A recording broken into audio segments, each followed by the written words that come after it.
Mbire District looks lush and fertile, but hunger and desperation stalk this food-insecure, low-lying area, which is prone to floods and drought. The international agency Oxfam, working through its local partner, the Lower Garowe Development Association, LGDA, has been distributing food to more than 2,000 people in this ward. Households get 10 kilos of maize, a litre of cooking oil and 2 kilos of pulses. The rations, funded by Oxfam, will tide families over during the hunger months from November until April.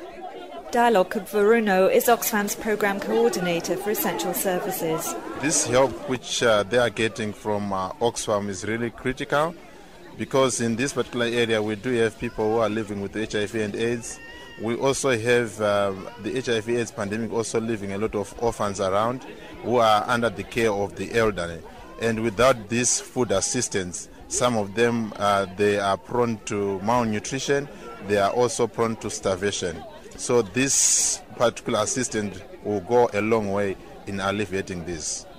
Across Zimbabwe, around 7 million people now rely on food handouts.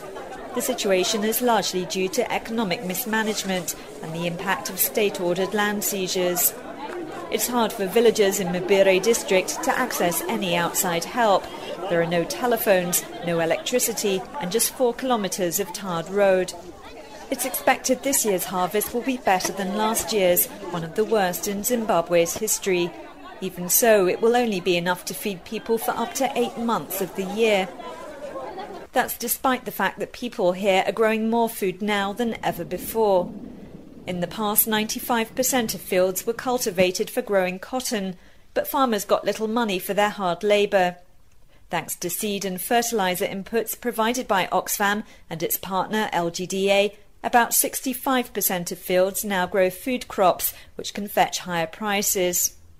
But many villagers are now worried that their crops could be destroyed before they've had time to pick them. People like Evelyn Chikwamba. I'm happy today because I'm going to have a balanced meal, she tells me, but I'm worried about the future because some of my crops were destroyed by elephants. I'm hoping we'll continue to get food rations in the future to make sure that we don't go hungry during the rest of the year. Around 40% of the community, which lies near Chiwore National Park, have had crops wiped out by wild animals like elephants or buffalo. Around 2 people each year are killed by the animals trying to protect their fields. The district's isolation has, until recently, shielded it from the cholera epidemic, which has spread across Zimbabwe, killing nearly 4,000 people, but no longer. Mozambique Clinic has had to deal with more than 100 cases since cholera first emerged here in late January. 5 people have died. The facilities are basic. Staff have no protective clothes and limited equipment. There's no running water, just plastic water bladders donated by international organisations. Using drama groups to spread health messages about how people can protect themselves and their families, Oxfam and LGDA are hoping to prevent more cholera cases emerging in the future.